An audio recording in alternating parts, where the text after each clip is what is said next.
The views expressed in this program do not necessarily reflect those of this station. Welcome to Insights into Northeast Michigan, a WBKB News public affairs program. Insights deals with the issues affecting those in the community, as well as Northeast Michigan and the state. And now, Insights into Northeast Michigan. Welcome back to this week's episode of Insights. This week we'll be discussing the Oscoda water issue with Chuck LaShawn, the Environmental Health Director of District Number 2. Thanks for being with us, Chuck. Thank you for having me. Recently it's come to our attention that the former Wurtsmith Air Force Base had leaked chemicals, not to their knowledge, some sort of firefighting foam that has gotten into the groundwater of a lot of residents of Iosco County. Can you tell us some history on what happened there? Yeah, sure. A lot of the foams, and mostly this came from the foams from firefighting and exercises that the Air Force performed out there. These foams are actually life-saving foams that are used not only at Air Force bases, but also in commercial. If you're on an airline and you're on a runway and your plane catches on fire, these foams put out the fires immediately. They're excellent. They serve a purpose.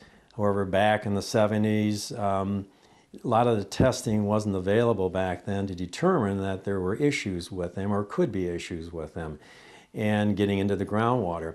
The Wurtsmith Air Force Base is only one of 40 in the U.S. that comes under what they call a BROC program, and 38 out of the 40 also have issues with these perfluorinated chemicals or PFAs, alkalis, into the groundwater. So this is an issue that is not isolated to just Oscoda. It's nationwide. The Air Force is working and dealing with that on a nationwide basis.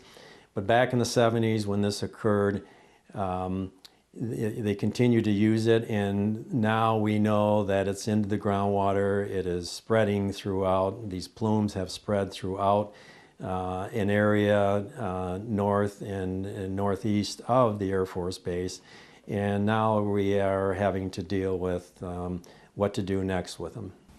The organizations that are involved, what is their role in all of this? Well, there are several. We have, of course, the Air Force that I mentioned. As a local health department, we're working with the people on alternative water systems, whether they want to get an RO or reverse osmosis, as they call it, onto their drinking water system in the house, or they can get a water cooler. So we work with them in that respect. We do a lot of communication with the residents, send out letters, notifications, and so forth. Department of Environmental Quality in Michigan, they're involved with this. They're involved with sampling, monitoring wells, and so forth. The Air Force is also doing that. And then we have community health. We have people at the community health level who are involved with monitoring this. We have toxicologists and others that are involved with this and that are very active in trying to find a long-term solution. The water has been referred to as contaminated. How far does the reach go into affecting human health? Well, it's hard to say. There are lots of studies, but it's still in its infancy in terms of studies on chemicals. A lot of chemicals have not been studied, and this particular one has been studied, but it is, for every study that may show an effect on animals, I might say, not on humans, these are animal studies, there may be other studies that show that there are no effects on the particular organ and within maybe a kidney or liver within the body, because organisms vary in their metabolism, they vary in what affects them and what doesn't. Humans are different than animals, obviously, and even in animal species. You can take 4 different animals, like a rat, a mouse, a guinea pig, and a rabbit, and you can have different effects on each one of them, even on male and female. So it's difficult at this point to determine long-term or chronic effects on humans.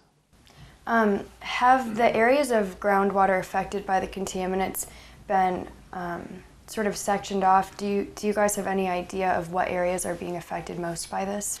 Yes, through the monitoring of the groundwater and sampling program, It's been determined that there are several plumes, and plumes are just areas under the ground where the movement of the contaminant has reached.